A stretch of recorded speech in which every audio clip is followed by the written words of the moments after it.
Hello दोस्तों, प्रणाम दोस्तों, राधे राधे। आप लोग कैसे हैं दोस्तों? आशा होगा मस्त होंगे, स्वस्थ होंगे, अच्छे होंगे दोस्तों। मैं एक छोटी सी वन्ना गीत सुनाने जा रही हूँ दोस्तों। अगर अच्छा लगेगा तो लाइक कमेंट भी ज़रूर करना। आप लोग अगर वन्ना गीत अच्छा लगेगा तो कमेंट करके भी आप लोग ज़रूर बताना। हमारे चैनल पे आप लोग जाइए, गुड़िया नागर 09। आप लोग सुनिए गाना, अच्छा अच्छा हम लोग डाले हैं। आप लोग सुनिए, आप लोग प्यार दुलार दीजिए।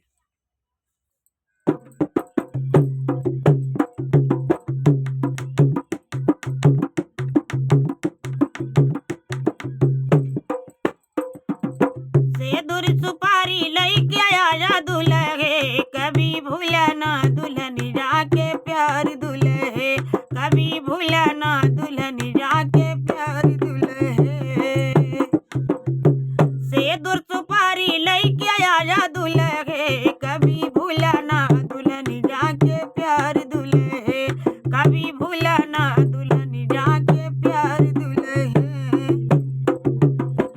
दुल्हे के सिरी पे वो मौरा सोहे, दुल्हे के सिरी पे हरी वो मौरा सोहे, मौरा सोहे गजब मौरा सोहे। मौरा के मोल जिनी करा दुल्हे, मौरा के मोल जिनी करा दुल्हे, कभी भूला ना दुल्हन जाके प्यार दुल्हे, कभी भूला ना दुल्हन जाके प्यार दुल्हे। दुल्हे के नैनो कजरे भले सोहे, दुल्हे के नैनो, दुल्हे के नैनो कजरे भले सोहे, दुल्हे के नैनो अरे कजरे भले सोहे, कजरा सोहे गजब कजरा सोहे। अरे चितवन के मोल जिनी करा दुल्हे, चितवन के मोल जिनी करा दुल्हे, कभी भूला ना दुल्हन जाके प्यार दुल्हे, कभी भूला ना दुल्हन जाके प्यार दुल्हे। सेदुर सुपारी लइके आया दुल्हे, कभी भूला ना दुल्हन जाके प्यार दुल्हे, कभी भूला ना दुल्हन जाके प्यार दुल्हे। दुल्हे के मुख में वो बिरवा सोहे, दुल्हे के मुख में हरी वो बिरवा सोहे, बिरवा सोहे गजब बिरवा सोहे, बिरवा सोहे हरी गजब बिरवा सोहे। दोहरा के मोल जिनी करा दुल्हे, मुस्कान के मोल जिनी करा दुल्हे, कभी भूला ना दुल्हन जाके प्यार दुल्हे, कभी भूला ना दुल्हन जाके प्यार दुल्हे। आरी बिरवा के मोल जिनी करा दुल्हे, कभी भूला ना दुल्हन जाके प्यार दुल्हे।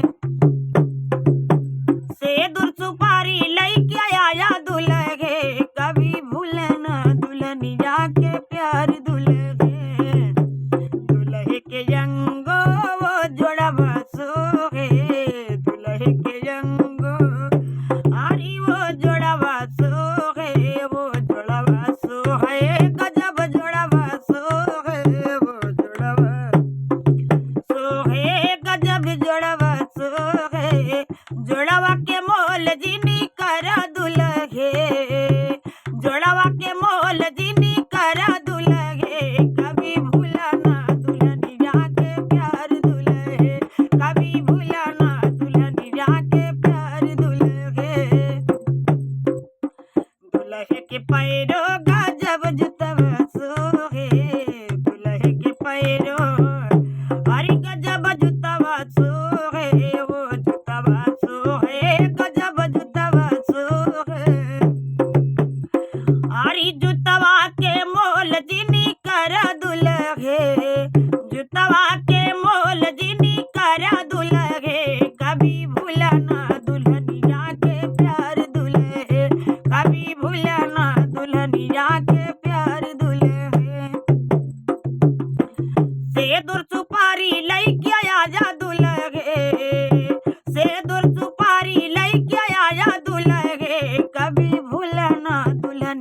के प्यार दुल्हे कभी भूला ना